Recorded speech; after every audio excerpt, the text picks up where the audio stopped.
एक समय की बात है, एक जंगल में गुरु ध्रुव नाम का एक शिकारी रहा करता था। वह जंगल में ही छोटी सी झोपड़ी बनाकर रहता था।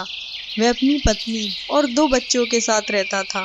वह जंगल से जानवरों को मारकर अपने बच्चों का भरण पोषण करता था। आज भी कोई जानवर हाथ नहीं लगा। समझ नहीं आ रहा मैं अपने बच्चों को क्या खिलाऊंगा। यूं ही खाली हाथ घर वापस जाने में मुझे लज्जा महसूस होती है। परंतु गुरु ध्रुव को खाली हाथ आते देख उसकी पत्नी बड़ी क्रोधित होती है।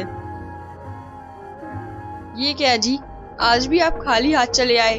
आपने 2 दिनों से कोई भी शिकार नहीं किया। अब मैं अपने बच्चों का पेट कैसे भरूं? आप ही बताइए।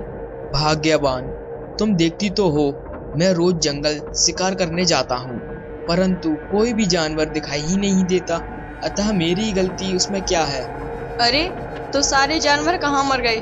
उन्हें जंगल निकल गया कि आसमान? तुम चिंता मत करो, मैं फिर जंगल जा रहा हूँ। इस बार शिकार कर ही वापस लौटूंगा। ऐसा कहकर शिकारी दोबारा जंगल चला जाता है। कुछ देर चलने के बाद शिकारी जंगल पहुंच जाता है। वह जंगल में ही एक वृक्ष के पीछे छुप जाता है। ये तो हिरन है, मैं इसी का शिकार कर लेता हूँ। बच्चे इसे देखकर बड़े प्रसन्न होंगे। मृग को देखकर शिकारी बड़ा खुश होता है। शिकारी जैसे ही अपना निशाना साधने लगता है, तभी टहनी हिल जाती है और मृग भाग जाती है। शिकारी मृग के पीछे पीछे दौड़ने लगता है। अरे जाती कहाँ है? ठहर जा, रुक जा, मैं तुझे मारकर अपने परिवार वालों का पेट भरूंगा।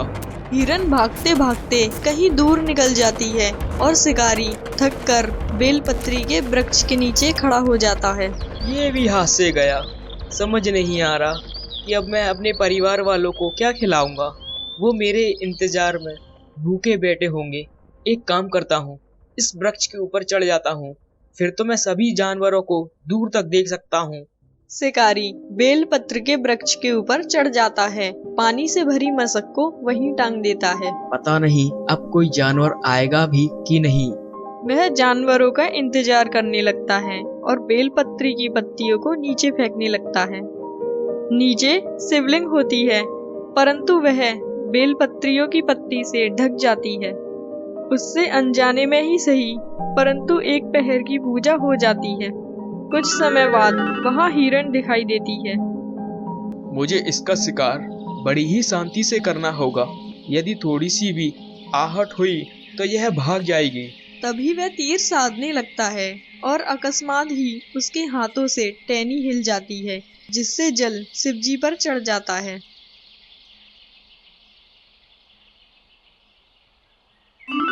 सुनिए शिकारी जी, मुझे लगता है आप मेरे प्राण लेना चाहते हो। हाँ, मैं तुम्हारे प्राण लेना चाहता हूँ, जिससे मैं अपने बच्चों का पेट भर सकूं। मैं बहुत भाग्यवान हूँ जो मरने से पहले किसी की भूख तो शांत कर सकूंगी, पर मेरा आपसे एक निवेदन है। निवेदन? कैसा निवेदन? मेरा बच्चा बहुत छोटा है।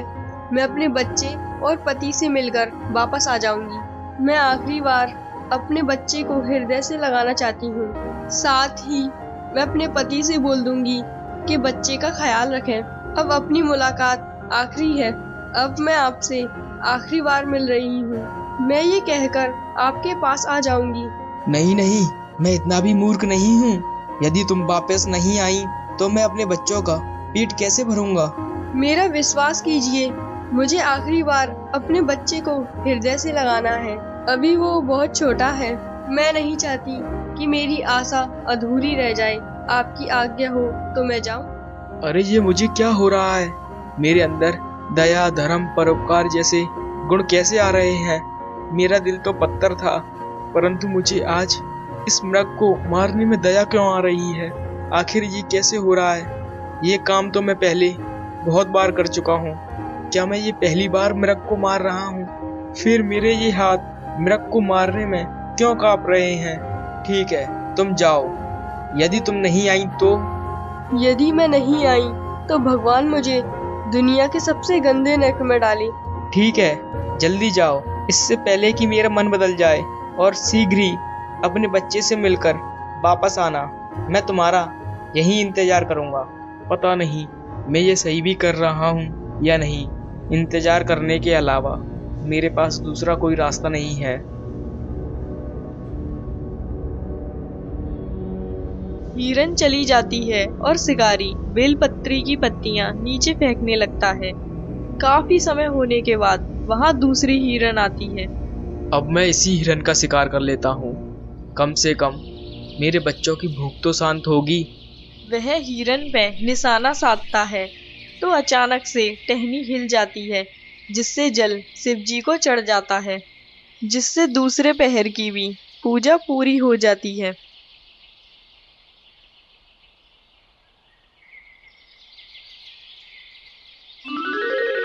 क्या आप मेरे प्राण लेना चाहते हो? हाँ, मैं तुम्हें मारकर तुम्हारे मांस से अपने बच्चों का पेट भरूंगा। मेरे बच्चों ने 2 दिनों से कुछ भी नहीं खाया। ठीक है, मैं मरने के बाद आपके काम तो आऊंगी, परंतु मुझे आपसे एक निवेदन है। बताओ, कैसा निवेदन है? मैं अपने बच्चों और पति से आखिरी बार मिलना चाहती हूँ और उनसे कहना चाहती हूँ कि मैं आपसे आखिरी बार मिल रही हूँ। अपने बच्चों का ध्यान रखना। नहीं नहीं, मैं पहले ही मूर्ख बन चुका हूँ, अब दोबारा नहीं। मैं तुम्हारी हत्या करने वाला हूँ। मैं अगर अधूरी आशा से मरूंगी तो खाने वालों को भी स्वाद नहीं आएगा। मैं अधूरी आशा लेकर ठीक से मर भी नहीं पाऊंगी। तुम ही हो जो मेरी अधूरी आशा पूरी कर सकते हो। जैसे तुम्हारे बच्चे हैं वैसे मेरे भी बच्चे हैं। ठीक है, जल्दी जाओ, जिससे पहले मेरा मन बदल जाए। मुझे लगता है तुम्हारे अंदर दया आ गई है। नहीं तो, मुझे तो ऐसा नहीं लगता। अगर ऐसा नहीं होता तो तुम मुझे कब का मार देते। मुझसे बात करके अपना वक्त बर्बाद नहीं करते और ना ही जाने के लिए बोलते। वो मैं बस ऐसे ही जाने दे रहा हूँ। जब तुम वापस लौट कर आओगी तब मैं तुम्हारे प्राण ले लूँगा, परंतु तुम वापस ना आई तो? यदि मैं वापस नहीं आई तो मुझे दुनिया की सबसे गंदी नर्क नसीब हो। मेरा विश्वास करो, मैं वापस आऊंगी। मुझे तुम्हारी आज्ञा चाहिए। ठीक है, जाओ, मिल लो अपने बच्चों से। मैं यहीं तुम्हारी प्रतीक्षा करता रहूंगा। आज्ञा लेकर मृग अपने घर चला जाता है और शिकारी उसकी प्रतीक्षा करने लगता है। उसे सुबह से शाम हो जाती है, परंतु कोई भी शिकार उसके हाथ नहीं लगता। मैं बहुत बड़ा मूर्ख हूँ जो इन मृगों पर विश्वास कर लिया। पता नहीं मुझे क्या हो गया है। मेरे हृदय में भाव कैसे उत्पन्न हो गया। भूख तो मुझे भी लगी है, परंतु मेरे बच्चे मेरा इंतजार कर रहे होंगे। मैं पानी पीकर ही काम चला लेता हूँ। भैया, पिताजी कब तक आएंगे? मुझे बहुत भूख लगी है। तुम थोड़ा धैर्य रखो। माँ पिताजी को देखने गई हैं। अभी थोड़ी ही देर में माँ और पिताजी आते ही होंगे। बेटा, मैं तुम्हारे पिताजी को सारे जंगल में ढूंढ आई, पर वो कहीं नहीं मिले। मुझे लगता है तुम्हारे पिताजी को जंगली जानवर खा गया। नहीं माँ, आप रोइए मत। अपन तीनों ही पिताजी को खोजने चलते हैं। वह तीनों शिकारी की खोज में जंगल चले जाते हैं। अरे, मेरा सारा पानी कहाँ चला गया? वह इधर उधर देखता है और उसकी नजर शिवलिंग पर पड़ती है। वह जल्दी से नीचे उतरकर शिवलिंग पर से पत्तियां हटाने लगता है। हे त्रिकालदर्शी, हे अविनाशी, आपके दर्शन पाकर मैं धन्य हो गया प्रभु। मैं बहुत बड़ा पापी हूँ प्रभु। एक तरफ अपने बच्चों को भूखा रखकर उन्हें मार रहा हूँ और दूसरी तरफ बेकसूर जानवरों को पेट भरने के लिए मार रहा हूँ। मैं अंधकार में जी रहा हूँ प्रभु। कृपया मेरा मार्गदर्शन करो महादेव। तभी वह दोनों हिरण वापस लौट आते हैं। उठो शिकारी, हम अपने वादे के अनुसार लौट आए हैं। अब तुम हमारे प्राण ले सकते हो। हमने अपना वादा पूरा किया। तुम जाओ वापस अपने घर। मैं अपने पेट भरने के लिए तुम जैसे मासूम जानवरों के प्राण नहीं ले सकता। आखिर तुम्हारे भी तो छोटे छोटे बच्चे हैं। मैं ऐसा पाप नहीं कर सकता। उठो पुत्र। हे प्रभु, आपने मुझ जैसे पापी को दर्शन देकर मेरा जीवन धन्य कर दिया। हाँ ध्रुव, तुमने मेरी 4 पहर की पूजा की है। अनजाने में ही सही। तुमने मुझे जल चढ़ाया है, बेलपत्री चढ़ाई है और तुमने मेरी शिवलिंग को साफ किया है। मैं तुमसे बहुत प्रसन्न हूँ। मांगो जो मांगना चाहते हो। मुझे कुछ भी नहीं चाहिए मेरे बाबा, मुझे तो सिर्फ आपने दर्शन ही दिए हैं, वही मेरे लिए काफी है। मुझे अब और कोई तमन्ना नहीं है। हे प्यारे मृगो, तुमने अपना वचन पूरा किया है। मैं तुम्हें आशीर्वाद देता हूँ। तुम्हें दिव्य योनि प्राप्त हो और दिव्य धाम के लिए प्रस्थान करो। दोनों हिरण अपने दिव्य धाम चली जाती हैं। पर मेरे महादेव, मैं तो बहुत बड़ा पापी हूँ। मांस भी खाता हूँ और बेकसूर जानवरों को अपने पेट भरने के लिए मारता भी हूँ। पर आपने मुझे दर्शन देकर इतना बड़ा उपकार क्यों किया?